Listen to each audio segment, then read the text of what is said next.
आंखों में पट्टी बांध के पीछे झाड़ियों में ले जाकर उन्होंने, तो एक लड़के को उन्होंने 6 7 8 फायर मारे हैं एक लड़के को, छोड़ नहीं रहे थे उनको। तो एक लड़का था वो भीख मांग रहा था उससे कि मेरे बच्चे हैं छोटे, रहम करो।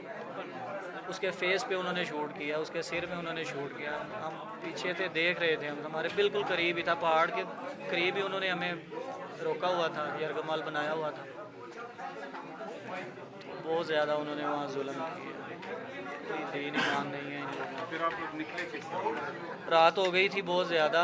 इन्होंने रात को फिर 12-1 बजे के करीब जो है ना 5-7 लोगों को इन्होंने टारगेट किया, लेकिन उनमें से फिर इन्होंने कुछ 4-5 पंजाबी उठाए हैं लड़के, ऐसे ही उठाए हैं उन्होंने कि बस उठो, हम आपको कुछ नहीं कहते, हमारे मुज़ाकरात चल रहे हैं रावलपिंडी फोर्सेस से। उन्होंने कहा कि उनकी हुकूमत से हमारे मुज़ाकरात चल रहे हैं, अब हम किसी को भी नहीं मारेंगे, परेशान ना हो, आराम से बैठें, शोर ना करें, आवाज़ ना निकालें।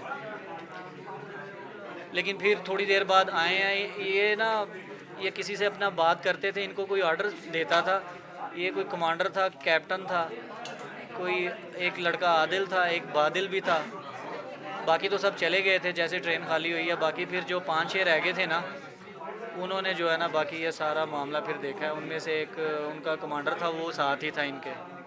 तो जैसे ही वो कोई ऑर्डर करता था ना, तो ये फौरी जो है ना हरकत में आते थे। तो उन्होंने कुछ देर पहले हमसे ये बात की है कि हम आपको कुछ नहीं कहेंगे, हमारे मुज़ाकरात चल रहे हैं, अगर वो मान गए, 24 घंटे का टाइम मिला हुआ है, अगर वो मान गए तो ठीक है, अगर नहीं माने ना तो आप सब इधर ही मरोगे।